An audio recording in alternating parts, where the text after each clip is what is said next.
रघुनाथ का नंद सुत का सखा, दास रघुनाथ का नंद सुत का सखा, कुछ इधर भी रहा कुछ उधर भी रहा। क्या? दास रघुनाथ का नंद सुत का सखा, कुछ इधर भी रहा कुछ उधर भी रहा।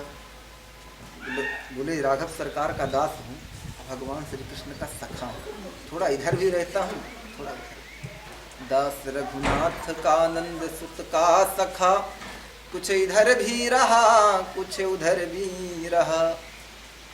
मैथिली ने हमें मोद मोदक दिया, राधिका ने हमें गोद में भर लिया। मैथिली ने हमें मोद मोदक दिया, राधिका ने हमें गोद में भर लिया। मातृ सत्कार में मग्न होकर सदा, कुछ इधर भी रहा कुछ उधर भी रहा।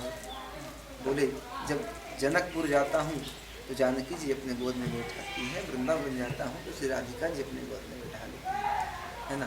कुछ इधर भी रहा कुछ उधर भी रहा।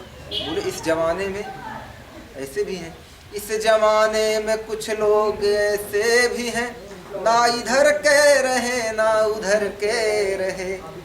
इस जमाने में कुछ लोग ऐसे भी हैं, ना इधर के रहे ना उधर के रहे। बिंदु दोनों तरफ ले रहा है मजा, कुछ इधर भी रहा कुछ उधर भी रहा। है ना। कहने का मतलब कि रामकृष्ण दो एक हैं, अंतर नहीं निमेष। उनके नयन गंभीर हैं, इनके चपल हैं। हम इधर रहें चाहे उधर रहें, हमारा प्रेम कृष्ण राम के चरणों में स्थापित होना चाहिए। हम संसार में कहीं भी रहे, मतलब ये नहीं है हम कहीं भी रहें, हमारा लक्ष्य सही होना चाहिए। हम चाहे गृहस्थ में रहें या चाहे सन्यासी वर्ग में रहें या चाहे फिर वानप्रस्थी रहें, जहाँ भी रहें, हमारा जरूरी नहीं कि हम बैरागी बनने के बाद ही कृष्ण को पा सकते हैं, है ना। जरूरी नहीं कि हम गृहस्थ धर्म को छोड़ने के बाद हम कृष्ण को पा सकते हैं, और जरूरी ये भी नहीं कि हम गृहस्थ में रहकर पा सकते हैं। बोले हमारा निर्वाह सही होना चाहिए, हमारा निर्वाह सही होना। कई वैरागी बनने के बाद भटक जाते हैं, तो क्या कहोगे? हमारे गुरु चरणों के संस्कार अच्छे होने चाहिए। कृष्ण कृपा से ही मिलते हैं। जो उस साबले को सदा ढूंढता है, उसे एक दिन साबला ढूंढता है। अरे दिल जिसे कुल जहां ढूंढता है वो तुझे में है, फिर तू कहां ढूंढता है ना। उसे ढूंढने का अलम पड़ चुका है, वो उसे ढूंढने में मजा ढूंढता है। और जब पूछो पतित बिंदु क्या ढूंढता है, तो पतित बिंदु का पता ढूंढता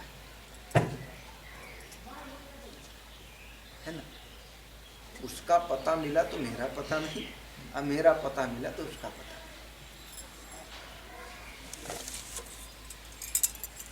है ना। इस तरह से होना चाहिए।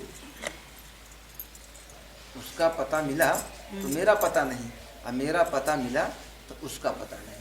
इस तरह से जीवन भाव भक्ति कृष्ण चरणों प्रपन्ना। राम कृष्ण कहीं भी रहे हम, हमारा लक्ष्य कृष्ण प्राप्ति का होना चाहिए।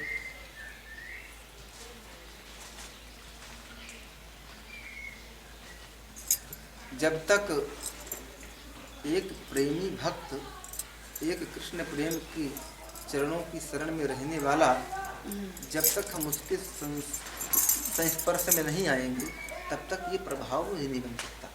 जरूरी नहीं है कि गुरु कोई अच्छा बुजुर्ग या अच्छा सिद्ध या कैसा भी,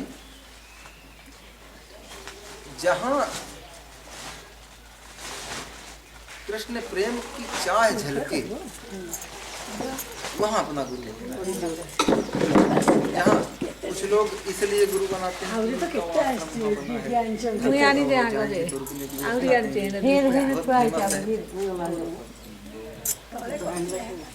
आप 10 मिनट बाद बना लेते तो नहीं चलेगा, है ना। तो सब काम महाराज जी को अभी सूझे। मन में आता है वो कर देते।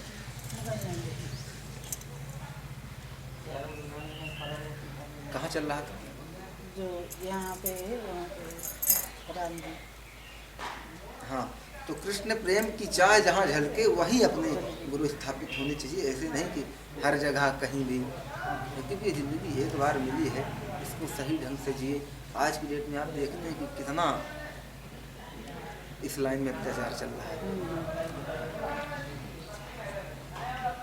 उद्धव जी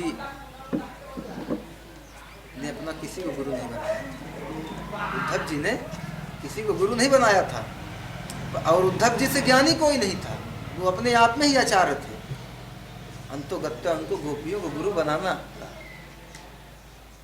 अंतोगत्वा गोपियों को गुरु बनाना पड़ा। और क्या कह रहे थे? अरे कृष्ण, तुम उन बाबरी गोपियों के लिए रो रहे हो? हे कृष्ण, अनपढ़ गंवारनी को लिए रो रहे हो? अरे तुम तो आत्मा स्वीकार करने वाले हो, है ना, आत्मा रमण हो ना, तुमको क्या मालूम? तो ठाकुर जी ने बल्कि कहा कि हे कृष्ण, हे उद्धव, आप एक बार जाइए और उनको समझाइए। होता क्या है कि वो याद करती तो मुझे भी उनकी याद आती, तो यदि वो याद करना बंद कर दे तो हम समझ जाएंगे। तो जब उद्धव जी ब्रज पहुँचे और उनको समझाने की कोशिश करते थे, अरे किसको समझाएं प्यारे? वहाँ राधिका जी की ये दशा थी कि कोई पथिक पथ से गुजरते हुए यदि मथुरा की तरफ जाता था, मथुरा की तरफ जाता था, तो उससे किशोरी जी पूछने लगती थी कि क्या आप मथुरा जा रहे हैं? वो कहता कि हाँ। तो बोले कि उधर जाना तो वहाँ हमारा कृष्ण भी है, देख लेना, बहुत दिन दुखे हो गए। कोई उधर से आता था तो पूछते थे कि आप क्या मथुरा से आ रहे हैं? बोले कि, कहते कि हाँ। तो बोले कि उधर हमारा कृष्ण गया, क्या आपने उसको देखा है? आइए उसको समझाने जा रहे हैं, है ना। जो सखा थे वो बैठे रहते थे, बोले सुबह से शाम तक बैठे रहते। क्यों? बोले हमारे ठाकुर जी ने हमसे कहा था कि आज जा रहे हैं, परसों वहाँ जाएंगे। तो सुबह से शाम तक बैठे रहते। कोई रथ आता तो खड़े होकर के देखते, और फिर शाम को होते तो उनकी माताएं गोपियाँ पूछती लाला कृष्ण से मिले? बोले नहीं माँ, आज भी नहीं। फिर सुबह से शाम तक ऐसे भक्तों को, ऐसे कृष्ण चाह को समझाने के लिए, है ना। तो उद्धव जी जब वहाँ पहुँचे तो ऐसा प्रेम का पाठ पढ़ाया गोपियों ने, ऐसे प्रेम का दिग्दर्शन कराया कि प्रेम के समुद्र में कूद गए, डूब गए। माझी नहीं मिल रहा था उनको निकालने के लिए, है ना। फिर गोपियों ने हाथ पकड़ के निकाला और इतना डुबा दिया, इतना डुबा दिया उस प्रेम सिंधु में, इतना डुबा दिया कि प्यारी लास्ट में उन्हें कह दिया कि वृंदावने गुल्म लतौ, वृंदावने गुल्म लतौषधि नाम, यह वृंदावन में आकर के मैं गुल्म लता औषधि कुछ भी बन जाऊं, गोपियों की चरण रज मिल जाएगी, गोपियों की चरण रज मिल जाएगी तो हम तरण तारण हो जाएंगे। ये वही उद्धव है। माना कि भगवान जब यहाँ से जा रहे थे वृंदावन छोड़ करके, तो गोपियों ने कहा था कि ये जो प्रेम का पाठ, गोपियों के गुरु कौन है? कृष्ण है। तो कहा कि और क्या, जब बहुत अध्ययन हो जाता है तो उस अध्ययन को, उस प्रेम को छलकाने के लिए कोई ना कोई तो मिलना चाहिए। यदि आपके अंदर बहुत कृष्ण प्रेम हो गया है तो वो अंदर ही अंदर कसेगा, उसको बाहर करना पड़ेगा। तो कब करेंगे? या तो कृष्ण विरह में रोएंगे तो बाहर आएगा, या तो कृष्ण कथा कह करके किसी को सुनाएंगे तो बाहर आएगा। तो कृष्ण प्रेम की चाह इतनी थी गोपियों की कि जब कृष्ण जा रहे थे तो कहा कि जा तो रहे तो कोई चेला भेज देना, उधर से कोई चेला भेज देना। तो भगवान ने चेला भेज दिया उद्धव को। अब उद्धव को इतना प्रेम हुआ कि उद्धव कह रहे हैं कि भगवान हमको, हमारे पास भी कोई चेला भेज दो। तो उद्धव के पास विदुर पहुंच गए, है ना। विदुर विदुर का इतना प्रेम हुआ तो विदुर ने कहा भगवान से, भगवान मेरे पास भी कोई चेला भेज दो, तो उनके पास युधिष्ठिर पहुंच गए, जय हो। है ना। अब युधिष्ठिर को कौन मिले, तो युधिष्ठिर ने अपना वही प्रेम राजा परीक्षित के ऊपर बरसा दिया है, जिनकी कृपा से ये भागवत हम सुन रहे हैं। बोल वृंदावन बिहारी लाल की, है ना। तो चेला भी ऐसा मिले जो कृष्ण चरणों में हमेशा सजे रहे, सजोया रहे, और गुरु भी ऐसा ही मिले जो कृष्ण प्रेम में हमेशा रसराय रहे। कहने का मतलब अरे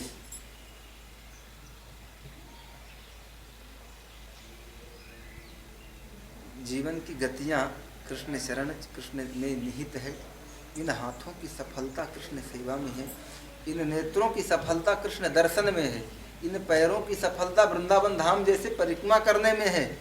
ऐसे हृदय की सफलता कृष्ण को अपने हृदय में बैठाना, राम को अपने हृदय में बैठाना, तभी कुल मिला करके इस शरीर की सफलता है और कहीं नहीं है। अरे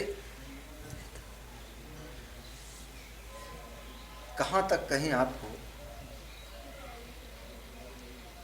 जो कह रहा था मैं कि गुरु कोई सिद्ध योगी नहीं, एक रानी रत्नावली, रानी रत्नावली, हाँ रानी रत्नावती, पद्मावती, रत्नावती, ये आपके राजस्थान में है। तो उनके पास एक दासी रहती थी, जो हमारे श्रीधाम वृंदावन पुष्टि मार्गी संप्रदाय के आचार्य श्री विट्ठलनाथ महाप्रभु से दीक्षित थे। विट्ठलनाथ गोस्वामी जी से विट्ठल बल्लभाचार्य महाप्रभु के पुत्र दीक्षा ली हुई थी। उस समय श्रीनाथ जी वहीं विराजते थे गोवर्धन में। तो वो दासी इतना कृष्ण प्रेम करती थी, अब थी भी चारी दासी राजा के यहाँ, तो काम भी करना पड़ता था, तो उसको दूध पकाने को देते थे तो दूध छलक जाता था, वो बेहोश जैसी रहती। एक दिन रानी रत्नावती ने पूछा कि आप किसके रंग में रगे रहती हैं, किसके प्रेम में डूबी रहती हैं, दासी से पूछ रही। तो कह रही है कि महारानी जो आप मत पूछिए, ये दर्द तो मेरे ही पास है। क्यों? बोले क्या बताऊं, एक चितचोर ने मेरे मन को ऐसा लुभाया है कि कभी आता है और जब मैं पकड़ने की कोशिश करती हूँ तो फिर चला जाता है, तो महीनों महीनों भर आता ही नहीं, तो उसी के लिए रोती रहती है। उसी के लिए तो उन्होंने पद में कहा कि देखो री यह नंद का छोरा बरछी मारे जाता है, बरछी सी तिरछी चितवन से पैनी छुरी चलाता है। हमको घायल देख बेदर्दी मंद मंद मुस्काता है, ललित किशोरी जख्म जिजर में नोन बुरी छिड़काता है। बोले थोड़ा सा दर्शन देता है फिर चला जाता है। उसके बाद सब नहीं गले मैंने होटल से ले लो। तो थोड़ा सा दर्शन देता है, थोड़ा सा दर्शन देता है और चला जाता है।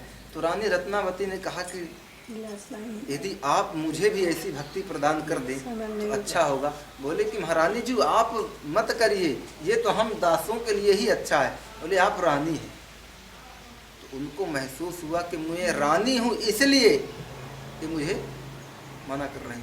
तो बोले कि उन्होंने अपने उस दिन से समस्त श्रृंगार सब कुछ छोड़ दिया और कृष्ण प्रेम में ऐसे मग्न हुई, ऐसे मग्न हुई, ऐसे मग्न हुई कि एक दिन उन्होंने अपना पूरा घर बार छोड़ दिया, राजा को त्याग दिया और इतने सुंदर उनके बाल थे, सब कुछ था, उन्होंने सर मुड़वा दिया, अपना सर मुड़वा दिया। तो राजा ने मना भी किया पर उन्होंने नहीं माना। इस तरह से कृष्ण प्रेम। क्यों? बोले एक दासी के संपर्क में वो हमेशा रहती थी। तो साथ भी हमको ऐसे आदमी को करना चाहिए, ऐसे इंसानों को करना चाहिए जो उस लायक हो, जो हमारे तबके के हिसाब से हो, जो कृष्ण भजन में हमको उत्तरोत्तर वृद्धि दे।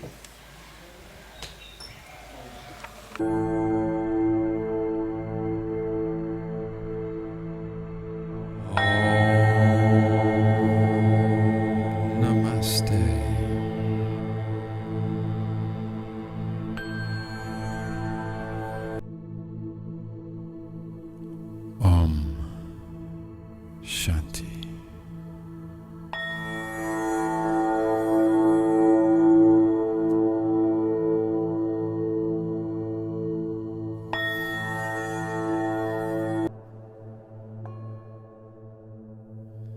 Namaste.